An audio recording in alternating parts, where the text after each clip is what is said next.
Welcome to the History Help channel. Today we are looking into historiography and we'll be looking into modern historiographers. In this, we will be looking at Arnold Toynbee, who is another important person like Spengler. So he was an English historiographer, and his lifetime was from 1889 to 1975. So he was born in London, and just making the number given is here wrong, 1880 instead of 1818 should be 1889. He studied Greek and Latin classics, and he was involved in a lot of uh, departments. So he taught ancient history. He was a research professor. He was also a director of this uh, uh, research department. So he had a lot of titles. His work was A Study of History in 12 volumes. His other works are Nationality and War, The New Europe, Greek Historical Thought, etc. So let's look into more of his ideas.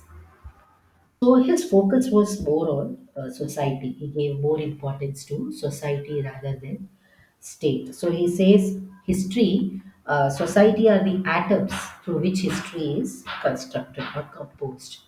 State, he doesn't talk much. He says state is very limited, whereas society is the basis of history. So that is his view. Next, he had studied around 26 civilizations, in that Western, Christian, Iranian, Arabic, the Indic, then Sumerian, Babylon, then the Egyptian, Mayan, and others like nomadic, Ottoman, Spartan. So a lot of such civilizations he had studied and he had put up his theory.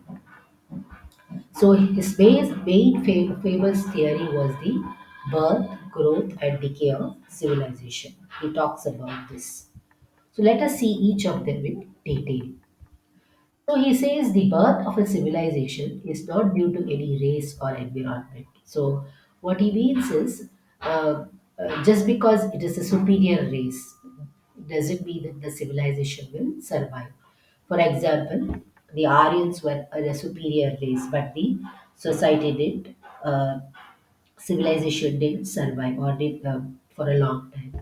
Or it could be the Greeks or the Romans. So, in case of environment, just because a very high fertile environment is there doesn't mean a civilization will go on or will be matured. For example, we can talk about fertile countries or fertile places like African civilization, which had a lot of good resources, good fertile resources, but not much in terms of society or not terms of a civilization that has formed. So, a birth of a civilization is not due to either superior race or due to fertile environment. So, he says it is due to favorable conditions and effective leadership. So, he feels that there are a few people who are good leaders. He calls them the creative minority who are responsible for taking good decisions. So, and then he says not only effective leadership, but there should also be favorable situations, like if correct situations rather than favorable, it is just like correct situations. Suppose if there is no, if the situation is, if the conditions are very favorable, then nothing will be done. If the conditions are very unfavorable, also it brings in too much problems. So conditions should be correct and leadership should be effective for a birth and growth of a civilization. That is what he tells. He has told about the challenge and response system. So he says, for every society will get a challenge. The leadership, that is the creative minority, should respond to that challenge. That will be the response. So when the challenge and response are will go on, then only society will grow. That is, each time there is a problem, it is a challenge. Each time the society responds, it is a response. So if you give correct positive response, the society will go correctly. There will be a correct birth and correct growth of the civilization. Let us take an example. Every time you hear about a revolution, uh, for example, we the in our country, India, the due to the policies of the East India Company, be it the doctrine of lapse, subsidiary alliance, that interfering in political conditions in the 19th century, 1857 revolt happened. So that was the response of the Indian population or the Indian state, which responded to that challenge. So, because of the challenge and response, the society goes forward. Similarly, if you talk about Russia in 1917 or French revolutions, or even our 1947, um, uh, this one, independence, all these are due to the challenges and society responding to it. If there is no challenge, there is no uh, birth and the growth of a civilization. So this is what he says about birth. Now let us look into growth and decay. So he says after a civilization is born, growth of the society or civilization will not be due to expansion. So just because our for example, be it Mauryan Empire, which grew from north to south. Just because it expands doesn't mean it will survive, because internally it may be having a lot of problems. The empire will be having a lot of problems. Externally, it might collapse due to its own expansion. So, growth of civilization is not due to expansion. He says it is due to proper direction. When he says proper direction, he says a society or a civilization has to look inwards.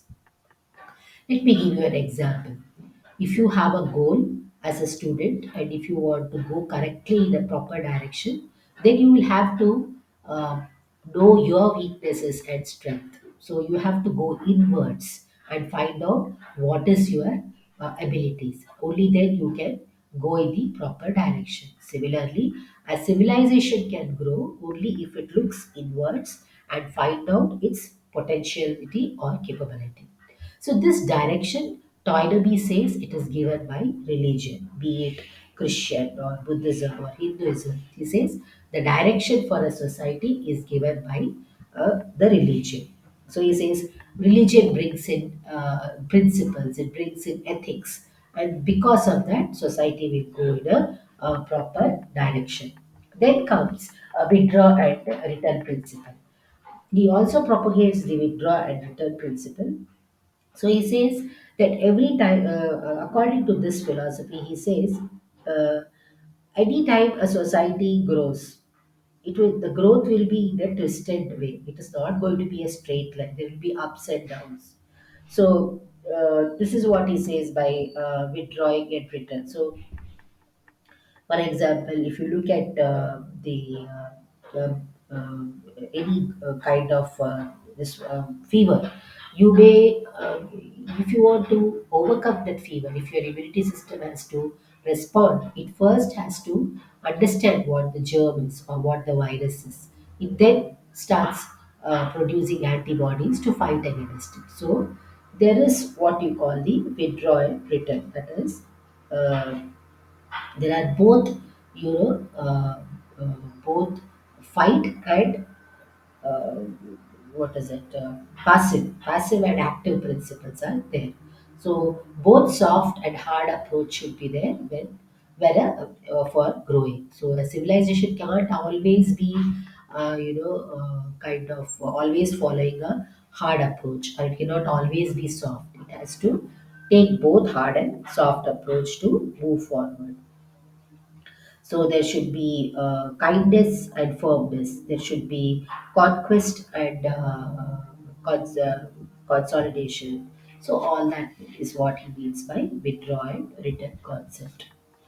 So next then he talks about the decay or the decline of civilization, which he says is in three phases of breakdown, disintegration, and dissolution.